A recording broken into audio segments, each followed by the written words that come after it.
à tous. C'est toujours un plaisir d'avoir des occasions d'échanger avec des personnes du monde du cheval. Et merci à la MSA. Alors, l'exposé que je vais préparer a été fait avec Clémence Le Simple, qui est quelqu'un qui a fait sa thèse sur le sujet. On a eu 2 thèses financées en partie par la MSA et ça va être une grosse source d'informations ici. C'est aussi ce qui nous a permis de faire le petit livret que vous avez dans vos pochettes, un petit peu de synthèse sur le comportement de l'animal. Alors justement, on va être ici pour discuter. Le constat, on l'a entendu, c'est qu'il y a malgré tout et malgré tous les efforts qu'on peut tous faire, un degré d'accident qui est quand même assez important. Et effectivement, quand on est avec du vivant, il y a de l'imprévisible. Mais on peut se poser la question de savoir jusqu'à quel point on peut réduire l'imprévisible. Je crois que ça va être un petit peu l'esprit dans lequel je vais poursuivre aujourd'hui. Alors, le cheval et l'homme, c'est une très longue histoire. La domestication, vous le savez, c'est plusieurs milliers d'années. Et le cheval a un statut un peu ambigu dans nos sociétés, c'est qu'il est à la fois considéré comme animal de rente, il ne vit pas à la maison, et en même temps, le lien ou la relation qu'on établit avec lui est très individualisée, et donc se rapproche aussi de l'animal de compagnie. Donc c'est peut-être aussi une des ambiguïtés qui fait que la relation est parfois un peu complexe. Alors, le cheval et l'homme, c'est une longue histoire. En même temps, dans l'histoire évolutive du cheval, on arrive assez tardivement. Je ne sais pas si... Est-ce que vous voyez quand je mets le... Ouais. On arrive finalement assez tardivement dans une histoire évolutive, ce qui veut dire qu'il y a une grande partie de ces adaptations, adaptations en matière d'alimentation, de vie sociale, etc., qui ne sont pas dues à l'humain. Hein. C'est-à-dire que ça reste une espèce avec ses caractéristiques propres. Alors, on l'a vu, il y a des bons et des mauvais côtés dans la relation. Du côté équin, le cheval bénéficie en étant avec nous d'être bien alimenté, d'être à l'abri, de ne pas avoir de prédateurs. Mais bon, a aussi des mauvais côtés, c'est que malgré tout, on a des constats qu'un certain nombre de chevaux, un nombre assez important, sort du circuit assez rapidement ou assez précocement, et en partie pour des questions de relation avec l'homme. Du côté humain, on a tous le plaisir d'être avec le cheval. C'est un apport majeur en termes de sport, en termes d'apport thérapeutique potentiellement aussi. Mais d'un autre côté, on l'a vu, c'est une source d'accident, c'est un poste majeur pour la MSA. Comme ça vient d'être dit, effectivement, beaucoup des accidents, quand il s'agit de professionnels, sont d'abord au sol et moins à cheval, qui seraient liés à des réactions émotives, à de l'agressivité du cheval. Alors, ce qu'il faut noter, j'y reviendrai plus tard, c'est que le risque d'accident chez les professionnels, il est lié au degré d'exposition, c'est-à-dire au nombre de fois où vous allez rencontrer des chevaux, et beaucoup moins à l'expérience. C'est pas parce qu'on est expérimenté qu'on est moins à risque, et ça pose réellement la question, alors j'y reviendrai, de l'attention qu'on peut avoir aux signaux du cheval éventuellement. Vous savez très bien que plus on est expérimenté, plus on est dans la routine, et plus les gestes deviennent un peu automatiques. La réalité, c'est qu'effectivement, par exemple, si on prend les problèmes liés à l'émotivité et qu'on questionne des moniteurs, sur une enquête qu'on avait menée sur quelques centres équestres, on s'était aperçu que d'après les moniteurs, il y avait à peu près un tiers des chevaux qui avaient des réactions de peur fortes quand ils étaient montés ou manipulés. 90% pouvaient être nerveux à certains moments et 50% étaient considérés comme régulièrement très nerveux quand ils étaient montés. Plus de la moitié des chevaux montraient des réactions fortes à des séparations sociales et un quart d'entre eux étaient considérés comme quasi impossibles à séparer du groupe quand il y en avait besoin. Donc on peut se poser la question de pourquoi c'est comme ça. Alors, différents aspects, Léa a beaucoup travaillé sur ces questions aussi, c'est la question du tempérament, de la personnalité du cheval. Il y a pour partie, en tout cas, une influence génétique. On sait que le parent, en particulier, ça a été surtout testé pour le père ou la race, peuvent avoir un impact sur l'émotivité, la relation à l'homme ou les capacités d'apprentissage. Donc tout ça est à prendre en compte, par exemple, si on fait de l'élevage dans le choix des géniteurs. Mais il y a de toute façon, malgré tout, une ouverture aux influences environnementales, bien sûr. Rien n'est jamais figé. En fait, il y a des effets additifs entre ces caractéristiques individuelles et l'environnement dans lequel le cheval s'est développé et ensuite maintenu. Exemple d'impact de l'environnement, c'est par exemple l'hébergement.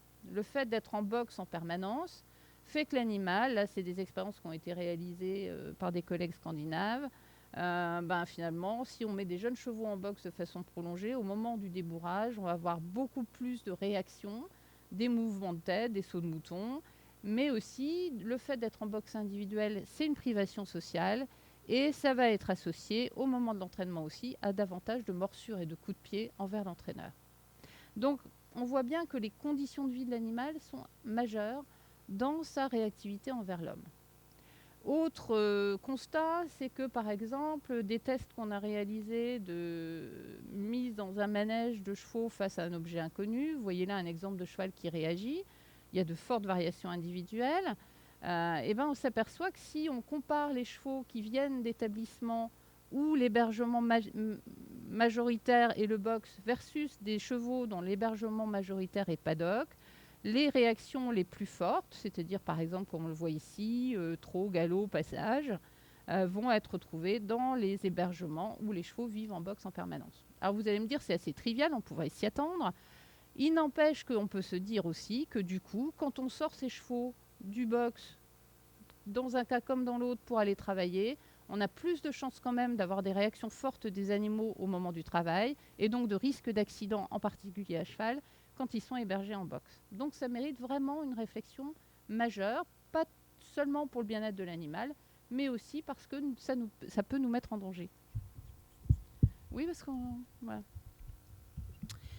Donc j'ai évoqué les deux points majeurs sur les accidents à pied qui sont les mobilités et l'agressivité. Alors l'agressivité du cheval, par exemple, c'est quelque chose qu'on peut, nous, dans nos tests, mesurer. Il y a différentes modalités de tests. Par exemple, un test de personne immobile où l'expérimentateur se tient dans un box et voit les réactions de l'animal. Des tests où on approche l'animal, on essaie de le toucher. Des tests de manipulation. Et on peut... Oh, j'ai perdu ma flèche, non, voilà. On peut mesurer si les réactions sont plutôt de type menace, voire agression, ou de type réaction positive, et voir un petit peu, du coup, ce qui peut être majoritaire suivant les établissements ou les conditions. Ce qu'on a constaté en réalisant ces tests dans un grand nombre d'établissements de différents types, c'est que globalement, quels que soient les tests qu'on réalise, on est entre 30 et 70% dans des établissements, on va dire, classiques, où ils sont en box permanent, en boxe individuelle. On est entre 30 et 70% des chevaux qui ont montré une réaction agressive avec l'expérimentateur au moins une fois. Donc c'est quand même beaucoup. Ça veut dire que sur 650 chevaux, on a à peu près 44% des chevaux qui ont menacé l'expérimentateur au moins une fois. De façon intéressante, ces mêmes tests réalisés sur des animaux de loisirs vivant en conditions naturalistes ont montré qu'on avait moins de 10% des chevaux qui montraient ce genre de réaction. Donc c'est vraiment une source de réflexion, c'est pourquoi est-ce que c'est comme ça? Et est-ce que finalement, c'est quelque chose qu'on ne peut pas changer? Voilà. Alors on a essayé de fouiller ça et de comprendre pourquoi ces animaux en étaient arrivés là. Alors on a regardé par exemple les effets de l'expérience. Dans une étude qu'on avait menée à l'ENE, on a testé les réactions des chevaux à l'approche soudaine d'un expérimentateur. L'expérimentateur avance et puis se pose brutalement devant le box et on regarde la réaction qui peut être le cheval pointe les oreilles, reste où il est ou s'approche, qui va être plutôt positif. Il ne change rien à ses activités, c'est ce qu'on appelle le neutre. Ou négatif, il met les oreilles en arrière, il plaque les oreilles en arrière, éventuellement même, il s'approche de l'humain pour le menacer. Ce qu'on a constaté, c'est que on avait à peu près 40% des chevaux qui avaient des réactions positives. Si on regarde parmi ces chevaux, quels sont les facteurs d'influence? Donc on avait testé, là ils étaient tous dans les mêmes conditions de vie, donc en fait on n'avait pas d'influence de l'hébergement, pas d'influence de l'alimentation. Le facteur majeur, c'était le soigneur, c'est-à-dire que chaque soigneur avait un piquet d'à peu près 6-7 chevaux. Et quand on comparait les réactions des animaux de différents soigneurs, on s'apercevait que c'était un facteur crucial. Alors j'essaie à nouveau de retrouver. Par exemple ici, sur 5 répétitions du test, les chevaux du soigneur 1 avaient des réactions positives moins d'une fois, alors que les chevaux du soigneur 2 avaient des réactions positives environ 4 fois sur 5. D'accord ? Donc il y a une généralisation, c'est-à-dire que l'expérience visiblement qu'ils ont avec leurs soigneurs induit des réactions qui sont finalement généralisables à un humain non connu. Alors on a essayé de comprendre un peu les mécanismes, et là on a regardé, on a fait une analyse sur des chevaux de centre équestre, genre si ça marche, en analysant précisément les interactions qu'avait le soigneur, par exemple au moment du curage des boxes, avec son cheval. Donc on notait les actions des humains et les réactions du cheval, comme par exemple celle-ci, vous voyez qu'on a bien les oreilles en arrière et que les interactions sont assez fortes. Ce qu'on a constaté, c'est que si on mesure ces réactions positives versus négatives, et qu'on fait nos fameux tests, on s'aperçoit qu'on a une réaction, on a une corrélation claire entre les réactions envers une personne inconnue et les réactions ou les interactions qui ont eu lieu avec le palefrenier. Donc en fait, c'est particulièrement vrai pour les réactions agressives. Pour les réactions positives, c'est partiellement vrai. Pour les réactions agressives, ça l'est totalement. C'est-à-dire qu'un animal qui a des interactions négatives avec son palefrenier va avoir tendance, quand c'est des personnes inconnues, à avoir aussi des réactions agressives. Ça, c'est particulièrement important dans les centres équestres. On peut se dire qu'effectivement, le rôle du soigneur au quotidien est absolument majeur. Et les actions, alors les actions à la fois du cheval et du soigneur, évidemment, c'est une relation réciproque. Ce qui est clair, c'est que toute action humaine peut être source d'apprentissage, qu'on le souhaite ou qu'on ne le souhaite pas. On n'est pas forcément complètement conscient de ce qui est en train de se passer. Il y a quelques exemples dans la littérature d'utilisation du torné qui est une source d'accidents potentiels, des manipulations précoces si elles sont inappropriées qui peuvent induire des méfiances, y compris à long terme à l'âge adulte. Ce qui veut dire qu'on crée chez l'animal, chacune de nos actions crée chez l'animal une mémoire. Il y avait des données anecdotiques anciennes, par exemple de 2 personnes dans les années 1900 qui disaient que ils avaient pour l'un mené une opération douloureuse sur un cheval et quand il est allé le revoir plusieurs mois plus tard, il s'est aperçu que le cheval s'agitait. Un autre qui disait j'ai entraîné une jument avec beaucoup de côtés positifs et 10 ans plus tard, quand elle m'a aperçu, elle a montré des signes de reconnaissance positifs. Donc, ce sont des anecdotes. On sait par ailleurs, avec les expériences faites en cognition, qu'il y a une mémoire à long terme. On peut voilà, il faut y penser. Il faut penser que chacun de nos actes, quand il est perçu négativement par l'animal, peut laisser des traces. Et puis, l'état de bien-être de l'animal, c'est quelque chose qu'il faut prendre en compte parce qu'il peut interférer avec notre relation avec l'animal. Par exemple, dans une étude qu'on a menée, on a fait examiner la colonne vertébrale de chevaux par des thérapeutes. On a aussi mesuré les tensions musculaires. Et on s'est aperçu que plus les chevaux avaient de problèmes vertébraux, plus ils avaient tendance à être agressifs envers les humains.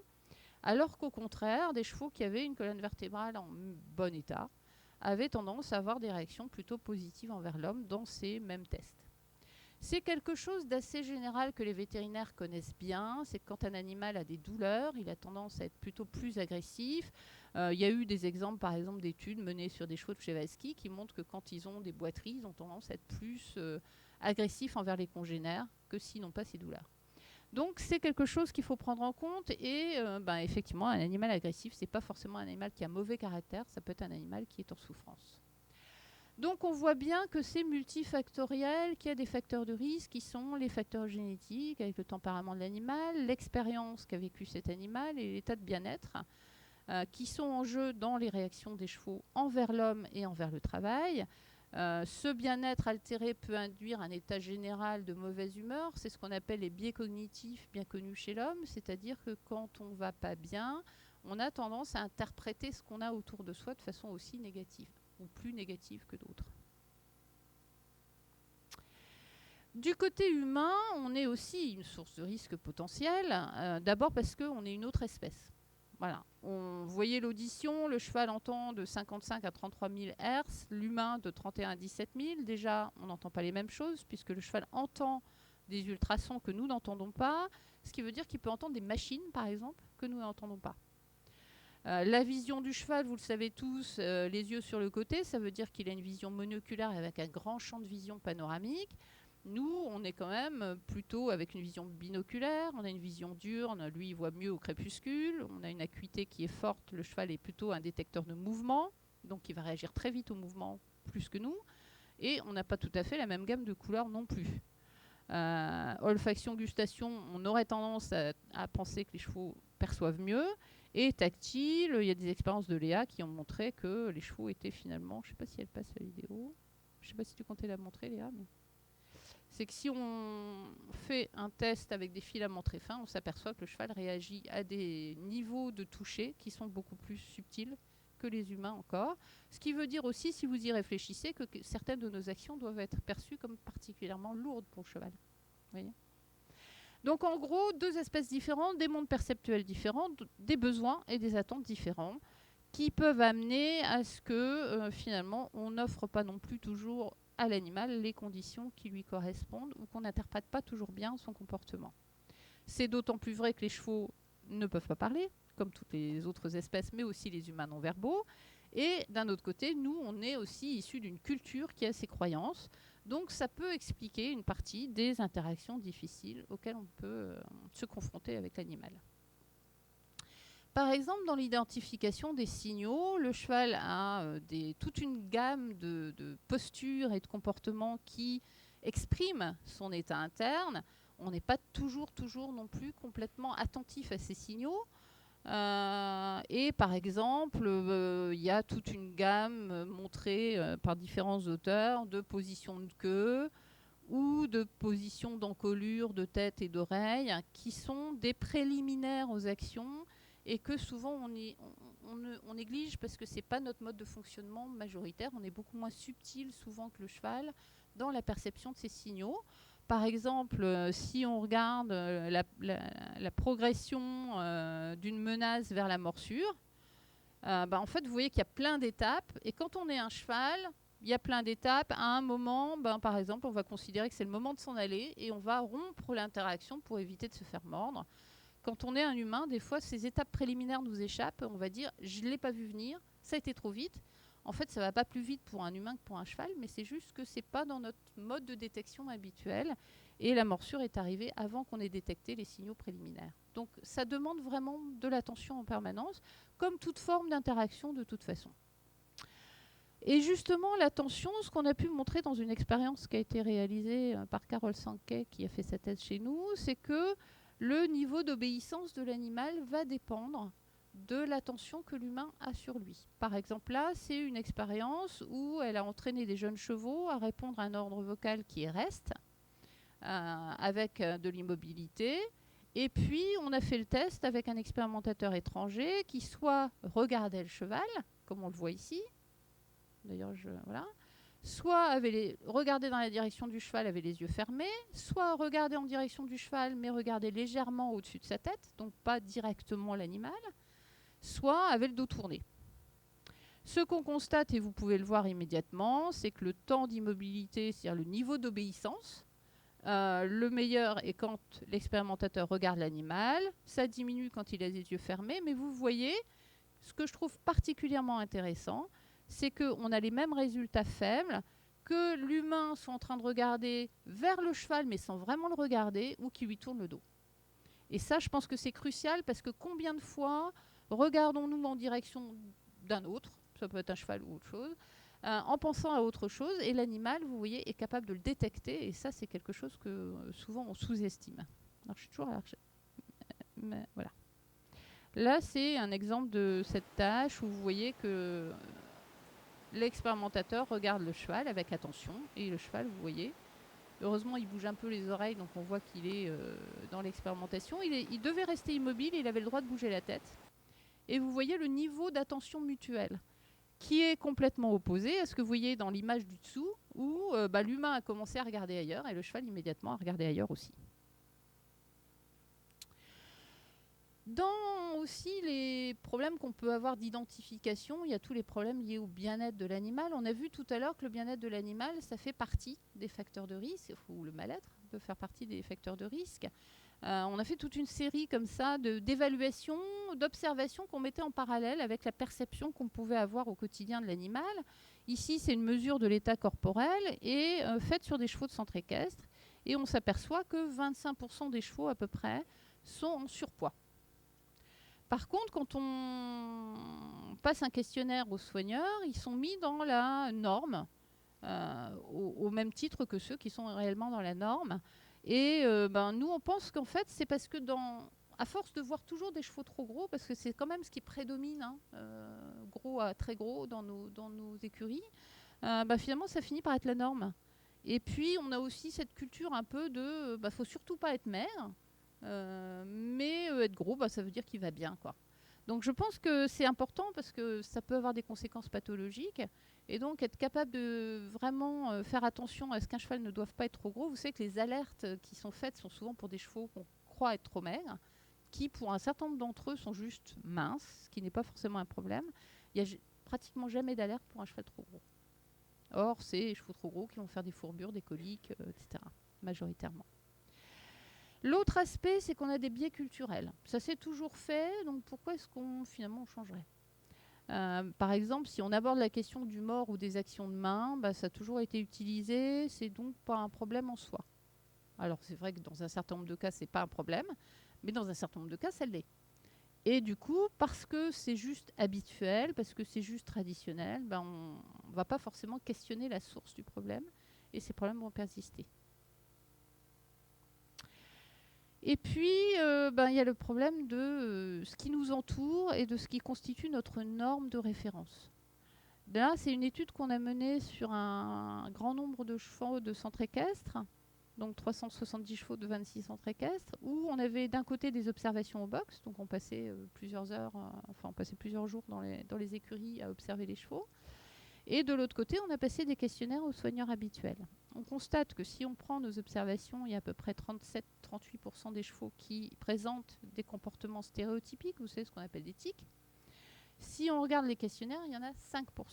Donc un très très grand décalage. Alors on s'est dit, bon, il y a plusieurs raisons pour ça. Quelquefois, les chevaux sont punis parce qu'ils expriment des tics, donc en fait, du coup, ils ne peuvent pas les voir. Peut-être ils sont trop occupés et ils ne les voient pas. Peut-être aussi, ils ne veulent pas trop le dire parce qu'on sait quand même que c'est pas très bien. Mais en fait, on s'est aperçu qu'il y avait un autre facteur auquel il fallait penser, c'était la potentielle surexposition. Alors, cette diapo, en fait, vous avez d'un côté les chevaux tels qu'ils sont exprimés, le pourcentage de chevaux avec stéréotypie dans l'écurie tel qu'estimé par les soigneurs, et là, vous avez le pourcentage de chevaux observés. Bon, quand il n'y en avait pas, on est tous d'accord, il n'y en a pas. Quand il y avait à peu près 20 à 50% des chevaux qui présentaient, qu'on a observé présenter des stéréotypies, on s'est aperçu que finalement l'estimation par les soignants était plutôt bonne. Ce décalage augmente quand il y a à peu près 50 à 70% des chevaux dans l'écurie qui en présentent. Et en fait, quand il y avait 75 à 100% des chevaux qui présentaient des stéréotypies dans l'écurie, en fait, c'était jamais identifié. Et donc ça, c'est un phénomène qui est très bien connu dans le milieu du soin humain, par exemple. C'est que ce qui nous entoure devient la norme. Et donc ces comportements bizarres qui pouvaient être exprimés, finalement, devenaient pour les personnes en charge des comportements normaux. C'était des comportements normaux de chevaux. Et parce qu'on ne les voit plus, parce qu'on pense que ces comportements sont les bons, bah finalement, évidemment, on ne va pas prendre de mesures pour les résoudre puisque c'est la norme. Donc ça, c'est un vrai problème. Donc, voilà, globalement, et les chevaux et les humains sont en cause dans les facteurs de risque pour différentes raisons, et en particulier pour ces problèmes d'identification. Alors, quelles sont les solutions qu'on peut proposer pour justement réduire l'imprévisibilité et aller vers quelque chose qui est plus positif ? Déjà, promouvoir une bonne relation homme-cheval, ça c'était l'objet d'une thèse qui a été réalisée il y a quelques années en collaboration avec l'IFCE par Carole Sankey. C'était déjà se questionner sur comment mieux interagir.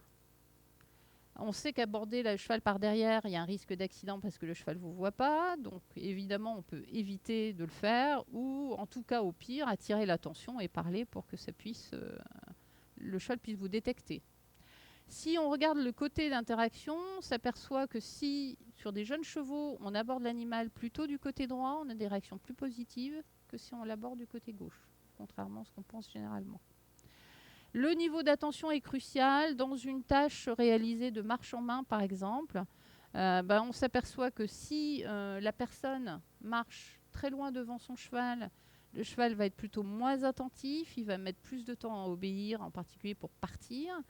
Si le cheval est placé plutôt en arrière, ça va être un peu pareil. Et le cheval là va par contre avoir plus de mal à s'arrêter. Si on est positionné plutôt hauteur, tête en colure, on s'aperçoit que la latence d'obéissance est rapide, mais aussi qu'il y a une attention mutuelle beaucoup plus facile.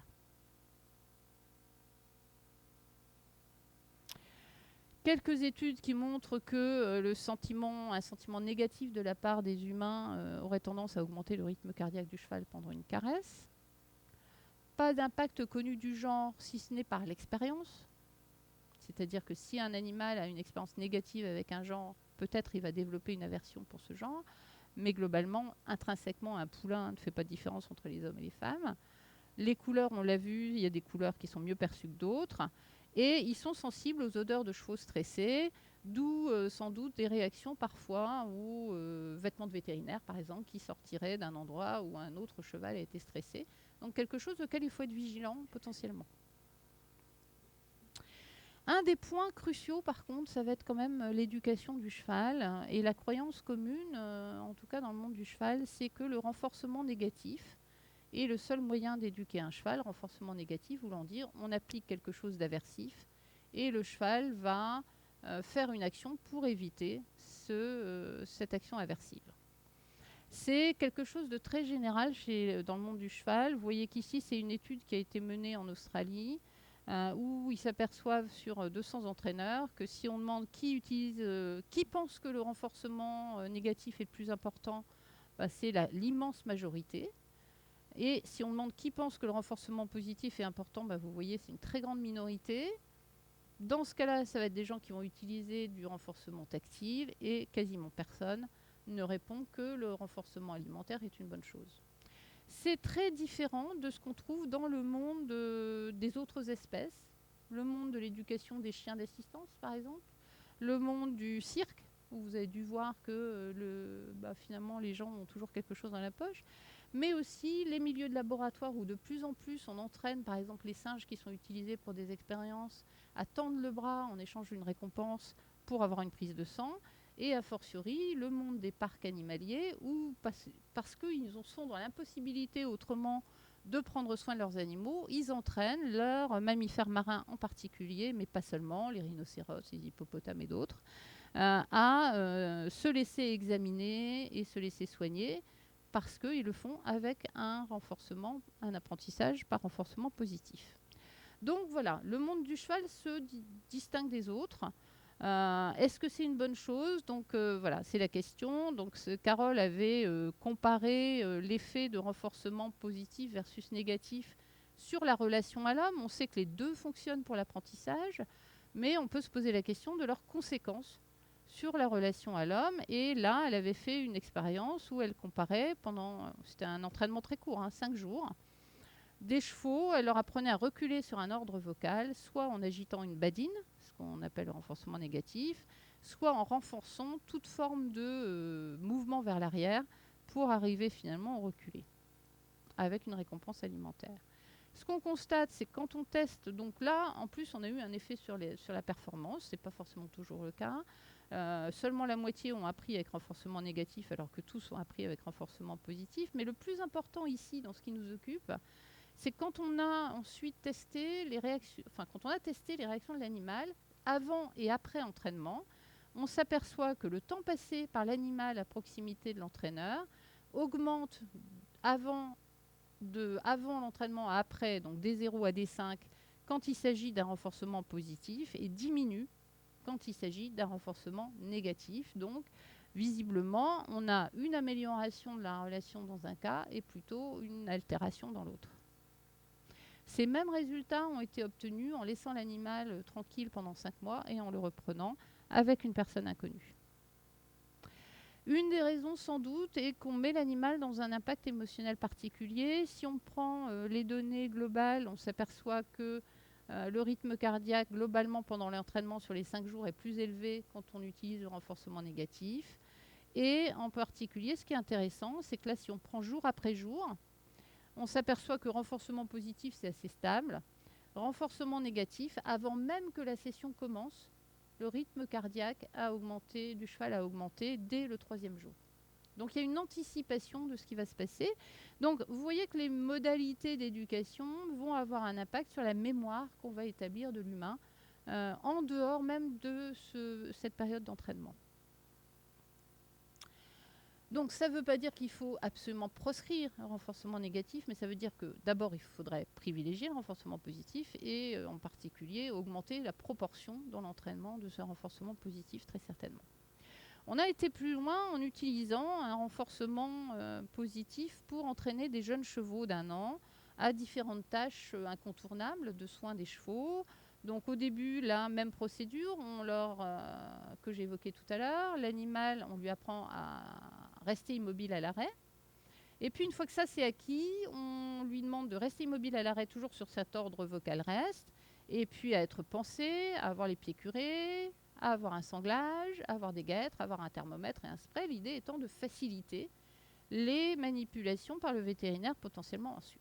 Ce qu'on constate, et donc on a en parallèle mis des chevaux avec lesquels on a simplement placé l'animal pendant la période où on disait arrêter, dans la position qu'on voulait, et on a regardé les comportements. Ce qu'on constate, c'est que quand on utilise le renforcement positif, on a une majorité de comportements plutôt positifs envers l'humain, flairer, mordiller, lécher, et très peu de comportements négatifs, alors que quand on n'utilise pas ce renforcement positif, la moitié des comportements sont ce type-là, et l'autre sont des comportements agressifs potentiellement forts qui vont jusqu'à la morsure ou le coup de pied. Ce qui est intéressant, donc, contrairement à ce qui est souvent dit, c'est que l'utilisation d'une récompense alimentaire n'est absolument pas une source de risque pendant l'entraînement. Et d'autre part, ça induit une relation à l'homme qui se généralise, y compris à d'autres humains, et qui est mémorisée à long terme. Là, c'était des chevaux expérimentaux, ils avaient strictement aucune autre interaction avec les humains. Et on les a laissés après cette manip, on les a repris 6 mois plus tard, et j'essaie de retrouver encore ma... Voilà. Et on s'aperçoit, là, c'est parce que c'était des chevaux expérimentaux. Vermifuger la commissure des lèvres, dans la bouche. Je suis pas censée avoir le son. Ok. Voilà. C'était sa première vermifugation avec quelqu'un qui ne connaissait pas.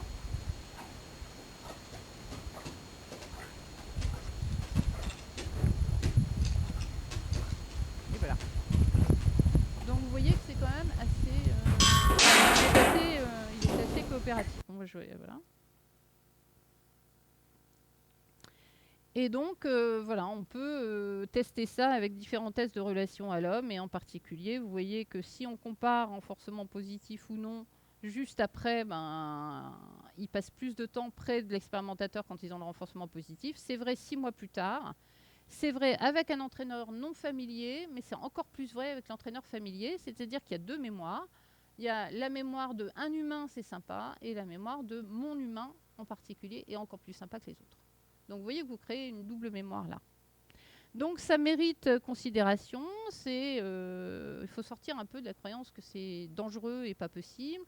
Je pense qu'on aura beaucoup d'exemples après dans les exposés qui suivent, en particulier d'applications directes dans l'entraînement de chevaux difficiles ou de jeunes chevaux. C'est quelque chose en tout cas qui mérite considération. Dans cette même expérience, on a été plus loin et on a été jusqu'au pré-débourrage, c'est-à-dire on s'est dit, puisque on est déjà capable de leur faire sur cet ordre vocal rester immobile pour plein de choses. Désolée, j'étais censée enlever le son. On a continué en les habituant à avoir les renforçant pour avoir une selle, en renforçant pour avoir une selle, puis le cavalier. Et là, vous allez voir cette jeune jument qui va pour la première fois avoir le poids du cavalier sur le dos. On ne va rien faire d'autre. Mais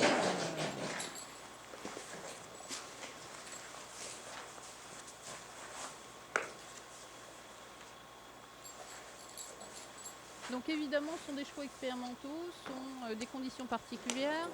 Dans des conditions habituelles, mettez au moins un licol. Hein.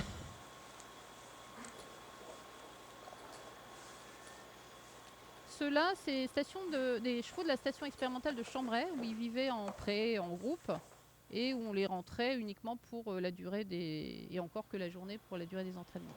Donc là, vous voyez la personne qui arrive, qui ne connaissent pas. Donc leur entraîneur est à la tête, c'est Carole Sanquet, et là, vous voyez, voilà. Donc, vous voyez que la jument, elle n'a pas l'habitude d'avoir un poids, donc elle vacille un peu. Mais vous voyez qu'il n'y a pas de réaction négative. Et en fait, sur les chevaux qu'on a testés, il y en a 10 sur 11 qui ont eu cette attitude. Il y en a un qui est parti un peu mais sans aucune agression lorsque on a fait cette manipulation. Voilà.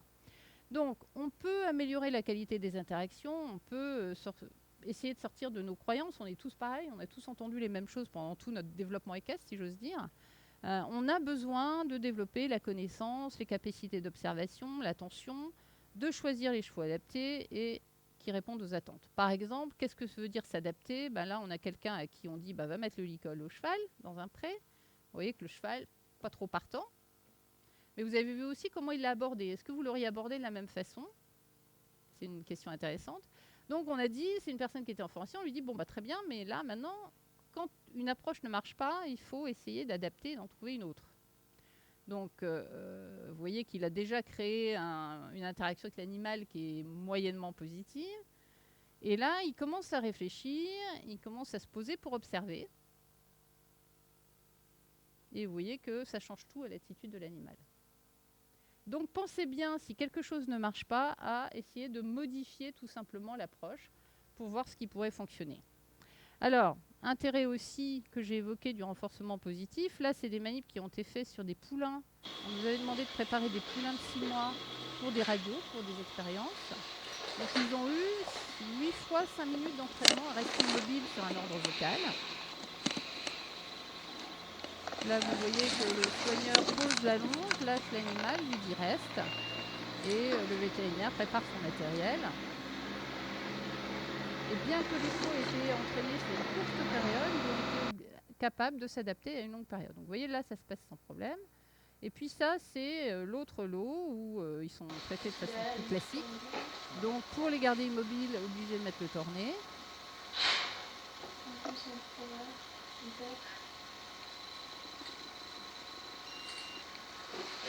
Allez, on va l'avancer un peu. Donc je pense qu'effectivement, quand on voit les deux vidéos, on comprend comment on peut réduire le risque en améliorant la relation à l'animal. Donc chacune de nos actions sur l'animal est une source de mémoire pour l'animal, ce qui veut dire que la relation qu'on va créer après de multiples interactions va être la résultante de ces actions qui sont perçues par l'animal. Et c'est là où il faut un peu se mettre à la place de l'animal. Qu'est-ce qu'il perçoit positivement et qu'est-ce qu'il perçoit négativement? Typiquement, si vous êtes un éleveur et vous allez voir votre groupe de chevaux ou vos poulains tout le temps uniquement pour faire des vermifugations ou des vaccins, par exemple, en fait, l'approche de l'homme va être associée à quelque chose qui est plutôt invasif. Autre aspect, on l'a vu, c'est la question du bien-être et de l'identification des signaux de bien-être. Ce n'est pas intuitif pour nous. Pourquoi? Parce que finalement, c'est une autre espèce et ce n'est pas si simple. C'est pas si simple, d'autant qu'on a tendance à penser qu'on sait. C'est-à-dire qu'on se dit, il a à manger, il a à boire, les tiers est propre, donc tout va bien. Mais en fait, s'appuyer sur l'évaluation des conditions de vie, c'est quelque chose qui est centré humain. Ça peut indiquer les risques d'atteinte au bien-être. C'est-à-dire s'il n'y a pas d'eau, effectivement, très intuitivement, ça va être un problème, mais pas forcément la situation telle qu'elle est perçue par l'animal. Or, c'est cette situation perçue par l'animal qui peut engendrer les réactions de l'animal. Ici, c'est des chevaux férots que j'ai photographiés aux États-Unis. Vous voyez que si je vous demandais d'évaluer ces conditions d'alimentation, vous seriez probablement choqué. Si vous regardez par contre cette fois-ci l'animal, vous voyez que son état corporel est parfaitement bien. Donc en fait, du point de vue subjectif de cet animal, les conditions dans lesquelles il vit, elles sont appropriées. Souvent, quand on confronte les critères humains et les critères équins, en fait, souvent nous sommes sensibles à la propreté, au fait d'avoir de l'eau et à manger, au fait qu'il soit propre. Alors que le cheval, ce n'est pas forcément la même hiérarchie qu'il aurait. C'est-à-dire que pour lui, manger, d'abord, c'est crucial, parce qu'il mange tout le temps. La vie sociale, c'est crucial. Avoir de l'espace et pouvoir bouger, c'est crucial. Et puis, les signaux, les indicateurs de bien-être ne sont pas toujours complètement connus ou reconnus. Il y a des aspects comme l'attention, la forme d'encolure qui peut refléter des problèmes vertébraux, la position des oreilles qui peut intervenir, l'attention à l'environnement, à l'orientation ou les réactions envers l'homme, au-delà même de tout ce qui est stéréotypie et autres. Typiquement, les comportements stéréotypiques et l'éthique, c'est un exemple même chez beaucoup d'espèces d'expression du mal-être, de conditions de vie qui ne leur conviennent pas. Et chez le cheval, ce n'est pas juste une question d'éthique, c'est aussi que c'est associé à une baisse de performance cognitive et à une baisse de fertilité chez les juments, donc ça mérite considération. En général, on connaît assez bien les tiques à l'ours, enfin les tiques classiques, type tique à l'ours. Vous en avez sans doute vu à un moment ou à un autre. Ou tique à l'appui. Ce qui est souvent plus négligé, c'est les signaux plus subtils, du genre par exemple ces mouvements de lèvres répétés qu'on voit très très souvent et qu'à force de les voir, on considère comme étant normaux.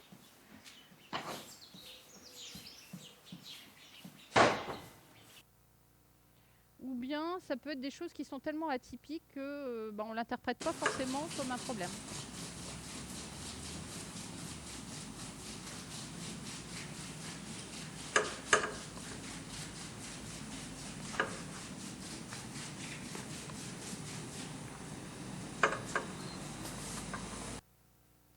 Ou des séquences complexes où quelquefois on peut croire qu'il est en train de jouer ou de vous faire des mimiques.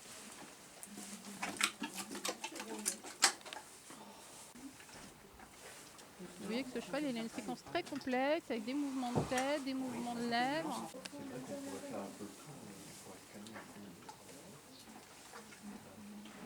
Il me sauve dans le cou.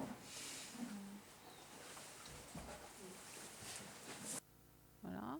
Et puis il y a aussi des signaux qui peuvent être mal interprétés, comme les petits mâchouillements répétés qui sont très fréquents dans les écuries et finalement qui pourraient aussi indiquer que c'est pas forcément, en tout cas c'est pas forcément du relâchement, ça peut l'être dans certains contextes et pas d'autres. On a aussi identifié des chevaux qu'on dit dépressifs. Pourquoi ? Parce qu'ils sont immobiles, complètement dans la plus totale fixité, avec la tête immobile, l'encolure immobile, les yeux fixes, qui clignent même pas, ce que les gens appellent des fois des yeux qui regardent dans le vide. Ça, ce sont des chevaux que souvent on regarde en se disant il est en train de se reposer. Et c'est pas forcément le cas. Et ce qui est intéressant, c'est que ces chevaux-là, quand on les approche, vont être juste indifférents, pas bouger. Par contre, ces mêmes chevaux, si on les met dans des situations inhabituelles, peuvent réagir très violemment.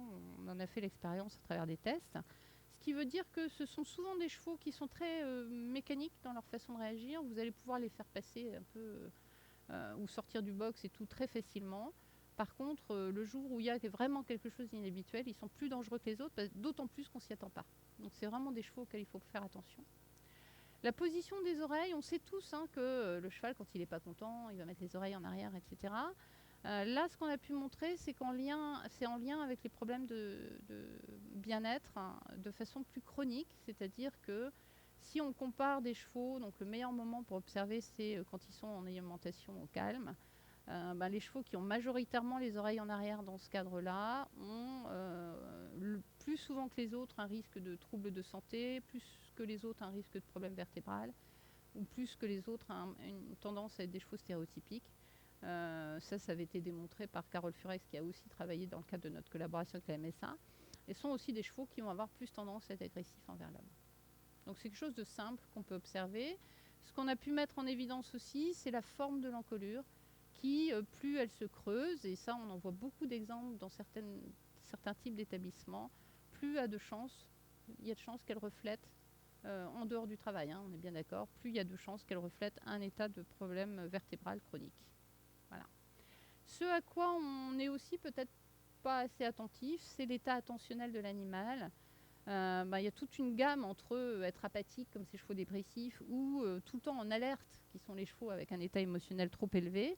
Entre les deux, on a ces chevaux qui sont en observation tranquille, mais qui sont en observation, c'est-à-dire qu'ils sont là, ils sont très présents, et s'il y a quelque chose qui se passe dans l'environnement, ils regardent. Voilà. Donc, c'est important. Si je résume, il faut qu'on sorte aussi de clichés qu'on a. Les chevaux agressifs, ils n'ont pas forcément mauvais caractère, comme je vous l'ai dit. Il y a aussi des éléments qui nous font dire que des chevaux adultes qui jouent, c'est pas forcément des animaux qui vont bien. Ça ne veut pas dire qu'ils vont mal, mais ça ne veut pas dire qu'ils vont bien. C'est loin d'être corrélé au bien-être. Et des chevaux qui bâillent sont détendus, c'est vrai dans certaines circonstances, c'est pas vrai dans d'autres. Des chevaux qui bâillent de façon très répétée peuvent être des chevaux qui présentent des formes de stéréotypie aussi. Et ce qui est intéressant, c'est que bien-être et relation à l'homme sont étroitement liés. Là, on a comparé 3 centres équestres. Si vous regardez l'état de l'animal, du bas vers le haut, temps passé orienté vers le mur, on a montré que c'était corrélé par exemple avec des taux d'anémie. On en a plus dans cet établissement-là. Je perds ma flèche tout le temps et je ne sais pas comment faire. Temps passé en arrière, vous voyez que les deux de gauche en ont plus qu'à droite. Stéréotypie pareil. Donc globalement, si vous regardez les indicateurs et les problèmes avérés qui sont problèmes vertébraux, problèmes chroniques, on a globalement plus dans le centre 1 et dans le centre 2. Si vous regardez maintenant les réactions à l'homme au-dessus, vous voyez qu'il y a moins de réactions agressives dans le centre 3 et plus de réactions positives. C'est-à-dire qu'effectivement, quand le cheval va mieux, il a quand même tendance à être plus positif envers l'homme. Voilà. Donc je vais conclure, on a besoin d'une approche qui soit centrée sur l'animal. Il ne faut pas penser qu'on sait à sa place ce qui est bien pour lui. S'appuyer sur des indicateurs, faire attention à pas mal de facteurs, c'est-à-dire que l'expression du bien-être ou du mal-être, elle est différente entre les individus. L'un va pouvoir faire des stéréotypies, l'autre va pouvoir faire devenir agressif. Ce n'est pas forcément les mêmes. Il faut qu'on fasse attention à ce que j'ai appelé les faux amis. Bailler, jouer, ce n'est pas forcément des comportements qui veulent dire ce qu'on pense qu'ils veulent dire. Et puis, voilà, ça passe par le filtre de l'individu et par son expérience passée. Donc, la seule solution, c'est vraiment d'observer l'animal et évidemment, si on en éprouve le besoin, se former l'observation. Ça va permettre d'être plus en accord avec les conditions de vie habituelles de l'animal qui sont d'abord de s'alimenter et de se reposer, d'être en groupe social. Donc en fait, on peut s'interroger sur chacune des facettes en jeu, le logement, l'alimentation, la vie sociale, le travail, comment il est perçu, et la relation à l'homme en général, qui sont tous en jeu dans mettre ou développer au maximum les bonnes pratiques. Dans l'apparition des comportements stéréotypiques, par exemple, une étude épidémiologique a montré que c'est avant tout l'alimentation en foin qui est cruciale, c'est-à-dire le fait de ne pas avoir suffisamment de fibres augmente les risques. Promouvoir les bonnes pratiques, ça peut vouloir dire s'interroger aussi sur la pédagogie, sortir peut-être de ce schéma où on utilise les jambes et les mains comme des renforcements négatifs pour aller vers quelque chose où ça va être de simples signaux qui vont indiquer à l'animal ce qu'il doit faire. Il y a d'autres moyens d'interagir avec l'animal, il y a le poids du corps, vous avez vu qu'il est hypersensible. Et pour les enfants en particulier, ça peut être quelque chose qui est particulièrement positif et qui leur apprend le respect de l'animal. Voilà, donc des solutions, il y en a toujours. Fourrage, même s'ils ne sont pas en prairie, ils doivent pouvoir en avoir de façon quasi continue. Du temps en paddock, c'est une nécessité absolue, aussi sur le plan sportif évidemment. On peut toujours trouver un moyen de les mettre, ne serait-ce que dans les aires de travail quand elles ne sont pas utilisées. Et du temps en groupe, c'est quand même vraiment aussi un besoin crucial de l'animal. Donc voilà, je vais revenir et s'il y en a que ça intéresse, Léa et moi sommes impliqués dans une formation qui est le DU d'éthologie du cheval, qui se passe à la fois à l'Université de Rennes et dans différents centres de l'IFCE. Et je vous remercie de votre attention.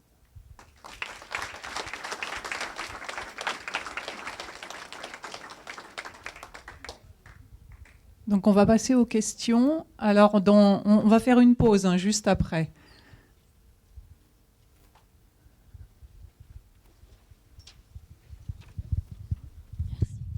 Vous parliez tout à l'heure dans vos études des chevaux de loisirs et qui étaient tout de suite mises dans la case des chevaux qui ont des conditions de vie plus naturelles.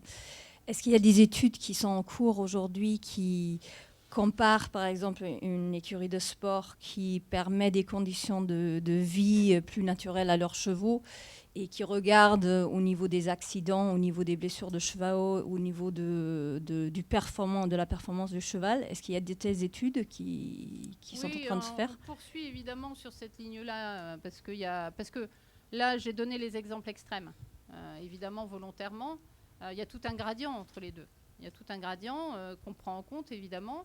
Il y a aussi des chevaux de loisirs qui vont très mal tout en étant dans des très bonnes conditions naturalistes, tout simplement parce que l'équitation n'est pas appropriée. Je ne suis pas rentrée dans les détails de l'impact de l'équitation, mais il est énorme. Donc il y a tout un gradient. J'ai été un peu caricaturale volontairement, mais évidemment, ça entre en jeu. Ce qui est souvent, mon expérience en tout cas pour avoir visité des centres, c'est qu'on a de plus en plus évidemment de gens qui sont conscients et qui ont réaménagé et permis à leurs chevaux de vivre dehors en groupe au maximum, même quand c'est des chevaux de sport. Ce qui est souvent plus difficile à appréhender, c'est justement la question des techniques d'équitation, qui peuvent avoir un impact chronique, c'est-à-dire qui ont un impact y compris sur la vie de l'animal à l'extérieur. Et c'est ça qu'il faut maintenir quand on fait une évaluation du bien-être, on ne peut pas la faire, on ne devrait pas la faire sans prendre en compte cet élément-là qui est absolument crucial.